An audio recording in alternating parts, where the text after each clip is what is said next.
Assalamualaikum warahmatullahi wabarakatuh. Alhamdulillah, hari pendidikan akhlak darjah 6. Sebelum kita mulakan pembelajaran, marilah sama-sama kita mulakan dengan bacaan doa. A'udzubillahi minasyaitonirrajim. Bismillahirrahmanirrahim. Allahumma aftah alaina hikmataka wanshur alaina min hazaini rahmatika ya arhamar rahimin.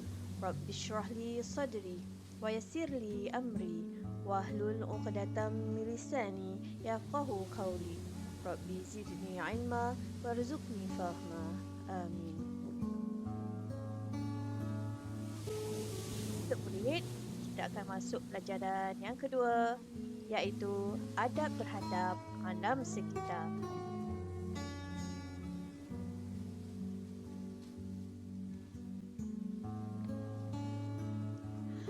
Baiklah murid-murid, apakah punca berlakunya pelbagai kerosakan alam sekitar?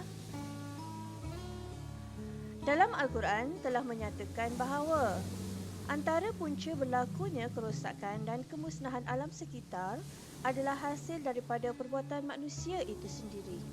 Sebagaimana firman Allah dalam surah Ar-Rum ayat 41, yang artinya telah timbul pelbagai kerosakan dan bala bencana di darat dan di laut dengan sebab apa yang telah dilakukan oleh tangan manusia.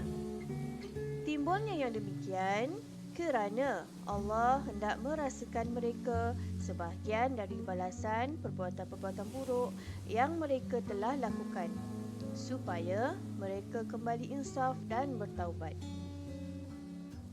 Baiklah, kita tengok apakah punca berlaku kerosakan alam sekitar. Kita tengok punca yang pertama. Tidak bertanggungjawab.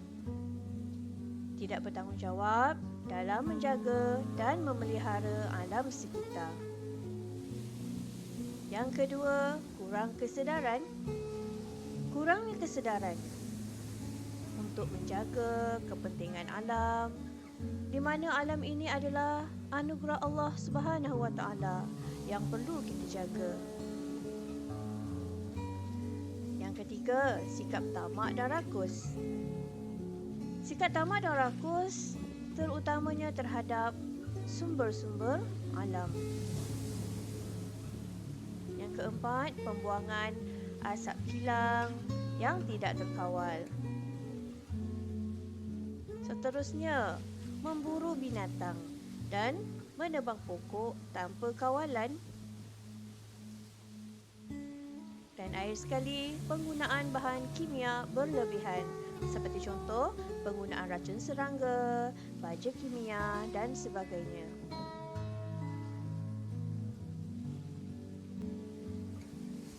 Baiklah murid-murid, kita terus tengok kat sini. Apakah pula bentuk-bentuk pencemaran dan apakah pula kesan-kesannya? Pencemaran dan kerosakan alam sekitar boleh terjadi jika alam tidak dijaga dengan betul.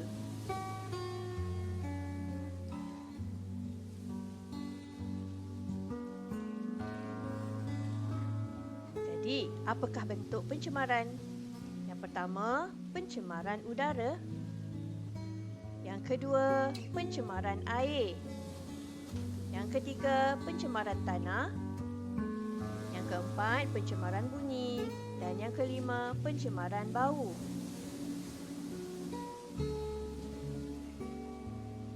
Kita tengok yang pertama, pencemaran udara.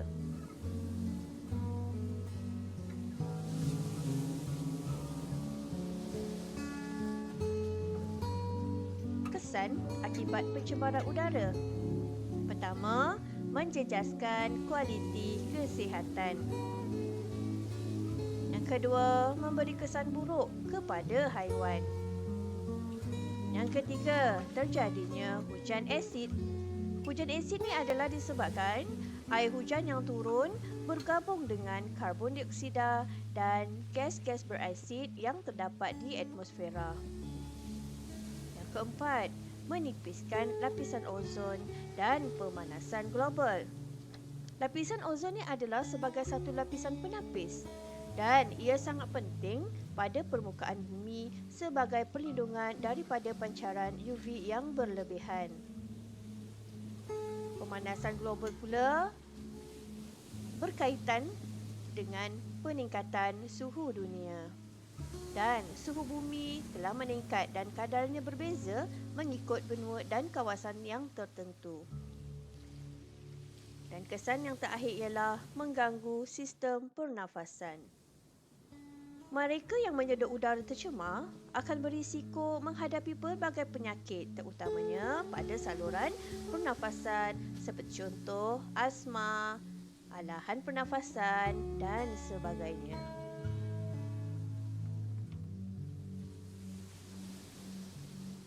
Seterusnya kita tengok bentuk pencemaran yang kedua iaitu pencemaran air. Pencemaran air ni adalah perubahan yang berlaku kepada air dari segi kandungan ataupun warna serta sifat-sifat yang disebabkan oleh pelbagai bahan pencemaran dan dalam pelbagai bentuk seperti contoh pepejal, cecair dan juga gas. Jadi apakah kesannya? Yang pertama, kesihatan manusia terganggu. Yang kedua, menjejaskan kualiti air. Yang ketiga, sistem air bawah tanah terjejas. Yang keempat, menjejaskan keindahan alam dan menyebabkan berlakunya banjir. Dan yang kelima, kemusnahan hidupan air.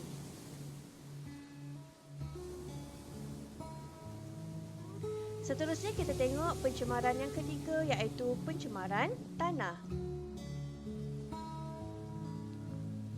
Pencemaran tanah adalah disebabkan oleh seperti contoh tumpahan bahan-bahan kimia ataupun pelupusan sisa-sisa tanaman ataupun berlakunya pertanian intensif di mana penggunaan racun perosak atau baja kimia yang berlebihan, penebangan hutan, bahan-bahan sisa nuklear, tapak pelupusan ataupun tanah-tanah yang telah terhakis.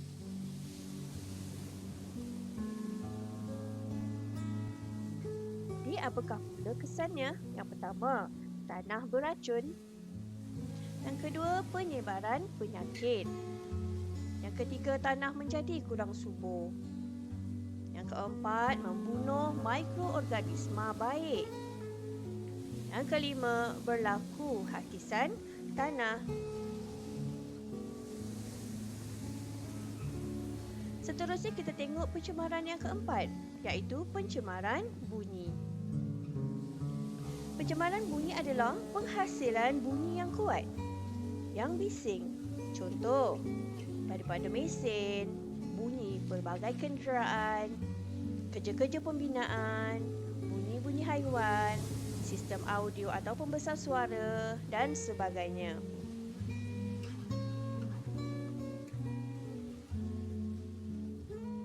Apa pula kesannya? Yang pertama, mengganggu persekitaran. Yang kedua, menyebabkan masalah pendengaran manusia di mana ia adalah akibat dari pendedahan yang kronik kepada bunyi yang sangat bising.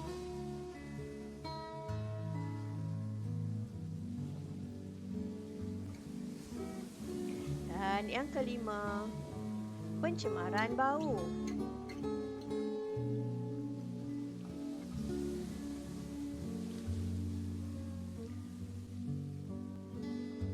Adalah disebabkan oleh pembuangan sisa-sisa bahan pepejal.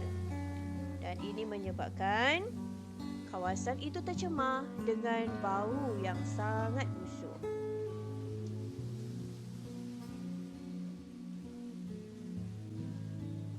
Seterusnya kita tengok apakah pula cara melindungi alam sekitar.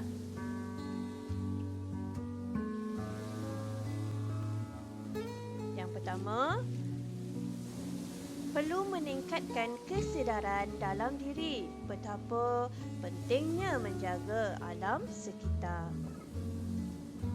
Yang kedua, saling bantu-membantu untuk menjaga alam sekitar.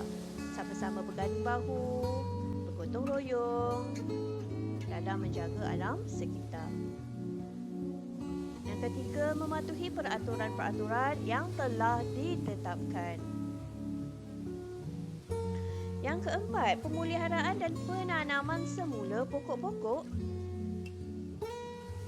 Dan yang kelima, memaksimalkan penggunaan bahan semula jadi dan kita semula.